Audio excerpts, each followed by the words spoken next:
बिस्मिल्लाहिर्रहमानिर्रहीम। अस्सलामुअलैकुम। आप देख रहे हैं यूट्यूब चैनल आम सी बातें। फवाद चौधरी समेत सबको वार्निंग, अल्लामा साद हुसैन रिजवी का दबंग बयान। इस वीडियो में हम इसी के मुतालिक बात करेंगे। पाकिस्तान में एक तबका ऐसा है जो मुतनाज़ा चीज़ों को बड़ी खुशी से हवा देता है। 2019 में एक फिल्म बनाई गई जिसका नाम है ज़िंदगी तमाशा, और इसमें एक नाथ ख्वां को बड़े मुतनाज़ा करैक्टर में दिखाया गया है।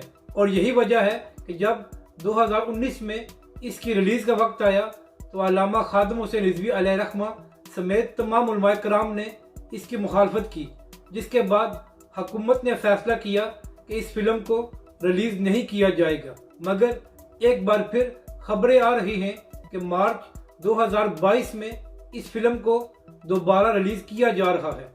अब जाहिर है इसमें फवाद चौधरी साहब की भी मर्जी शामिल है, क्योंकि वो वजीर इत्तलात है।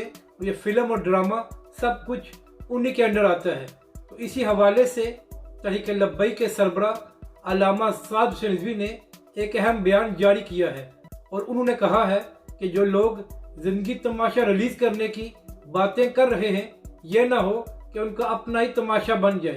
यानी कि अल्लामा साद हुसैन रिजवी ने सबको कहा है कि इस फिल्म को रिलीज़ न किया जाए। अपनी राय का ज़रूर इजहार करें कि आपको ये वीडियो कैसी लगी, और हमारे इस चैनल को भी सब्सक्राइब करें।